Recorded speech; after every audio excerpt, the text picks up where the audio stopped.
Hi friends, welcome to our channel. Happy Ugadi. Okay, ఈ రోజు క్లాస్లో మనం లాస్ ఆఫ్ రెసిస్టెన్స్ గురించి డిస్కస్ చేద్దాం. లాస్ ఆఫ్ రెసిస్టెన్స్ గురించి లాస్ట్ క్లాస్లో సమ్ బేసిక్స్ పాయింట్స్ చూసాం కదండి. ఈ లాస్ ఆఫ్ రెసిస్టెన్స్ అనేది మన దేని మీద ఆధారపడి ఉంటుందంటే ఫార్ములా ఏంటమ్మా, R equal to rho L by A. ఇక్కడ రో అనేది ఏంటి, స్పెసిఫిక్ రెసిస్టెన్స్ ఆర్ రెసిస్టివిటీ అంటాము. ఓకే, వీటి యొక్క యూనిట్స్ ఏంటమ్మా, specific resistance or resistivity units ఏంటండి, ohm metre. Length of the conductor అంటే యూనిట్స్ వచ్చేసరికి metres. Cross section area units ఏంటమ్మా, మీటర్స్ వేరియంట్. ఓకే, ఇప్పుడు ఈరోజు క్లాస్లో మనం ఒక రెక్టాంగులర్ స్ట్రిప్ ఇచ్చినప్పుడు దీంట్లో రెసిస్టెన్స్ అనేది ఎలా క్యాలిక్యులేట్ చేయాలి. ఓకేనా, ఈ రెక్టాంగులర్ స్ట్రిప్ ఇచ్చినప్పుడు ఈ రెక్టాంగులర్ స్ట్రిప్లో రెసిస్టెన్స్ అనేది ఎలా క్యాలిక్యులేట్ చేయాలి. ఈ రెక్టాంగులర్ స్ట్రిప్లో మనకి 6 ఫేసెస్ ఉంటాయండి. ఆ 6 ఫేసెస్ ఏంటమ్మా అవి, ఒకటి టాప్, ఒకటి బాటమ్, ఒకటి ఫ్రంట్, ఒకటి బ్యాక్, ఒకటి లెఫ్ట్, ఒకటి రైట్, ఒకటి. ఫస్ట్ మీరు ఇచ్చిన డయాగ్రామ్లో అవి ఎక్కడ ఉన్నాయో ఫస్ట్ ఐడెంటిఫై చేయండి, మీకు ఈజీగా ఉండదండి. ఓకేనా, మనకి ఇదేమో టాపు, కిందది బాటము, ఇదేమో ఫ్రంట్, ఇది బ్యాక్. అలాగే ఇదేమో లెఫ్ట్ సైడ్, ఇదేమో right side. These are the 6 faces. Rectangular స్ట్రిప్లోని 6 ఫేసెస్ అండి. ఓకే, ఈ 6 ఫేసెస్లో ఫస్ట్ మనకి మనం ఫస్ట్ కేసు తీసుకుందాం. ఫస్ట్ కేసు ఏంటమ్మా, ఫ్రంట్ టు బ్యాక్ అంటే ఏంటి, ఇదే కదండి, ఫ్రంట్ టు బ్యాక్. ఇది ఫ్రంట్ అండి, ఇది బ్యాక్. ఇప్పుడు మనం కరెంట్ డైరెక్షన్ అయితే ఎజ్యూమ్ చేసుకోవాలి. ఫ్రంట్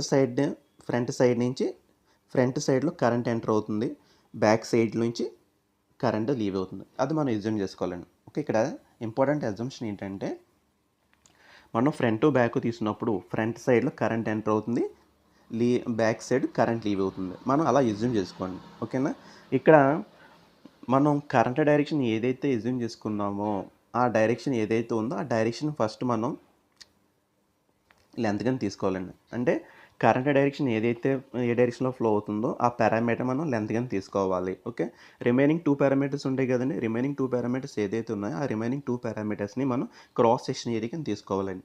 ఇంకా క్రాస్ సెక్షన్ ఏరియా కింద ఎలా తీసుకుంటామంటే లెంత్ని నేను ఎల్ కింద తీసుకున్నాను, బాగానే ఉంది. రిమైనింగ్ 2 పారామీటర్స్ అంటే ఏముంటాయండి, మనకి థిక్నెస్ ఉంటుంది అండ్ ఆల్సో విడ్త్ ఉంటుంది. ఈ 2 పారామీటర్స్ని మనం ఏరియా కింద కన్సిడర్ చేయాలి. మనకి ఫార్ములా ఏంటమ్మా, R equal to rho L by A వేస్తే మనకి రెసిస్టెన్స్ అనేది క్యాలిక్యులేట్ చేయొచ్చు. ఇది ఫస్ట్ కేసు అండి, కేసు నెంబర్ 1.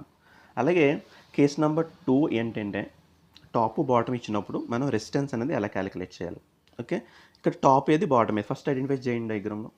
ఇది టాప్, ఇది బాటమ్. అంటే బాటంలో కూడా మనకి చిన్న వైర్ ఉంటుంది. నేను ఏం చేస్తున్నాను, టాప్లో కరెంట్ అనేది ఎంటర్ అవుతుంది, బాటంలో కరెంట్ అనేది లీవ్ అవుతుంది. ఓకే, కరెంట్ దేనికన్నా ఫ్లో అవుతుందంటే ఓన్లీ థిక్నెస్ ద్వారా ఫ్లో అవుతుంది. అంటే నేను ఇక్కడ ఏం తీసుకున్నానంటే ఇక్కడ కరెంట్ అనేది ఏ డైరెక్షన్లో ఫ్లో అవుతుందంటే థిక్నెస్ డైరెక్షన్లో ఫ్లో అవుతుంది కాబట్టి నేను ఎల్ కింద తీసుకున్నానండి. ఓకే, రిమైనింగ్ 2 పారామీటర్స్ ఇంకేముంటాయండి, లెంత్ ఉంటుంది, విడ్త్ ఉంటుంది. ఈ 2 పారామీటర్స్ నేను ఏం తీసుకున్నానంటే ఏరియా కింద తీసుకున్నాను. మనకి ఫార్ములా ఏంటో మళ్ళీ R equal to rho L by SA వచ్చేస్తుందండి. ఓకేనా, ఇది సెకండ్ కేస్ అండి. Coming to the last case వచ్చేసరికి ఏంటంటే లెఫ్ట్ టు రైట్. ఓకేనా, ఇదేమో రైట్ సైడ్ అంటే రైట్ డైరెక్షన్లో కరెంట్ అనేది ఎజ్యూమ్ చేసుకుంటే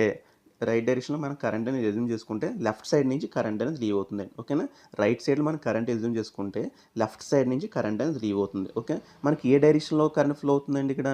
ఓకే, కరెంట్ అనేది ఏ డైరెక్షన్లో ఫ్లో అవుతుందంటే విత్ డైరెక్షన్లో ఫ్లో అవుతుంది కాబట్టి దీన్ని నేను లెంత్ కింద తీసుకున్నాను. రిమైనింగ్ 2 పారామీటర్స్ ఏముంటాయండి, ఓకే, లెంత్ ఉంటుంది అండ్ ఆల్సో థిక్నెస్ ఉంటుందండి. ఈ 2 పారామీటర్స్ నేను ఏం తీసుకుంటానండి, క్రాస్ సెక్షన్ ఏరియా కింద తీసుకుంటున్నాను. ఇప్పుడు మనకు ఫార్ములా ఏం వేసుకొచ్చండి, ఇప్పుడు R equal to rho L by A మనం క్యాలిక్యులేట్ చేయొచ్చు. ఇలాగా మనం ఒక రెక్టాంగులర్ స్ట్రిప్లో ఏ ఫేసెస్ ఇచ్చినా ఈజీగా కరెంట్ డైరెక్షన్ ఎజ్యూమ్ చేసుకుని మనం ప్రాబ్లమ్స్ అనేది ఈజీగా చేయొచ్చు. ఇక్కడ ఇంపార్టెంట్ షార్ట్ కట్ ఏంటంటే మనం ఏదైతే కరెంట్ డైరెక్షన్ ఎజ్యూమ్ చేసుకుంటున్నామో ఆ కరెంట్ డైరెక్షన్ అనేది మనము లెంత్ కింద తీసుకోవాలి. వెరీ వెరీ ఇంపార్టెంట్ అండి. ఓకే, అది లెంత్ కింద తీసుకుంటే రిమైనింగ్ 2 పారామీటర్స్ ఏదైతే ఉన్నాయో ఆ రిమైనింగ్ 2 పారామీటర్స్ని మనం క్రాస్ సెక్షన్ ఏరియా కింద మల్టిప్లై చేసుకుంటే సరిపోతుందండి. ఇది చాలా చాలా ఇంపార్టెంట్ పాయింట్. ఈ ఒక్క పాయింట్ బేస్ చేసి ఈ టైప్ ఆఫ్ మోడల్స్ మనం 100% డౌట్ లేకుండా క్లియర్ చేసుకోవచ్చండి. ఓకే, అలాగే ఈ లాస్ ఆఫ్ రెసిస్టెన్స్ ప్రాబ్లమ్స్ మనం క్లియర్ చేయాలంటే ఇంకో ఇంపార్టెంట్ పాయింట్ ఏంటంటే units conversion is very very important. మన లాస్ట్ క్లాస్లో మళ్ళీ రివైజ్ చేశాను. ఒకసారి మళ్ళీ ఇక్కడ చెప్తున్నాను చూడండి ఒకసారి. అదేంటంటే యూనిట్ కన్వర్షన్‌లో 1 సెంటీమీటర్ ఈక్వల్ టు 10⁻⁻2 మీటర్స్ కింద తీసుకోవాలి. అలాగే 1 millimetre equal to 10⁻3 metre metres కింద తీసుకోవాలండి. ఓకేనా? Very very important. 1 centimetre equal to 10⁻2 metres కింద తీసుకోవాలి. అలాగే 1 మిల్లీమీటర్ ఈక్వల్ టు 10⁻3 మీటర్స్ కింద తీసుకోవాలండి. ఓకే, ఈ పాయింట్స్ అన్ని గుర్తుపెట్టుకుంటే కనుక లాస్ ఆఫ్ రెసిస్టెన్స్ ప్రాబ్లమ్స్లో మనం ఈజీగా సాల్వ్ చేయడానికి ఛాన్స్ ఉంటుంది. ఒకసారి డయాగ్రామ్ మళ్ళీ చెప్తాను. ఒకసారి లాస్ట్ ఫైనల్గా ఈ 6 ఫేసెస్లో మనం 6 ఫేసెస్ అనేది ఐడెంటిఫై చేయండి. ఓకే, దాని యొక్క దీని విడ్త్ అంటారు, దీని థిక్నెస్ అంటారు, దీని లెంత్ అంటారు. ఓకే, ఇక్కడ ఇంపార్టెంట్ పాయింట్ ఏంటంటే కరెంట్ డైరెక్షన్ ఏదైతే ఉందో కరెంట్ డైరెక్షన్ బేస్ చేసి మనం కరెంట్ డైరెక్షన్ ఏ డైరెక్షన్లో ఫ్లో అవుతుందో ఆ డైరెక్షన్లో మనం దాన్ని లెంత్ కింద తీసుకోవాలి. ఓకే, ఫర్ ఎగ్జాంపుల్ ఇది లెంత్ కింద తీసుకుంటే దీని లెంత్ కింద తీసుకున్నప్పుడు రిమైనింగ్ 2 పారామీటర్స్ ఏదైతే ఉన్నాయో అది క్రాస్ సెక్షన్ ఏరియాలో మల్టిప్లై చేసి సరిపోతుంది. ఓకేనండి, ఇది లాస్ ఆఫ్ రెసిస్టెన్స్ మీద ప్రాబ్లమ్స్ అండ్ ఆల్సో రెక్టాంగిల్ స్ట్రిప్లో ప్రాబ్లమ్స్లో ఎలా ఫైల్ అవుట్ చేయాలనేది చిన్న లాజిక్, చిన్న ఇంపార్టెంట్ పాయింట్స్ అండి. ఓకేనండి, థ్యాంక్ యూ వన్. ఇంకా ఈ ఛానల్ని సబ్స్క్రైబ్ చేసుకోకపోతే సబ్స్క్రైబ్ చేసుకోండి.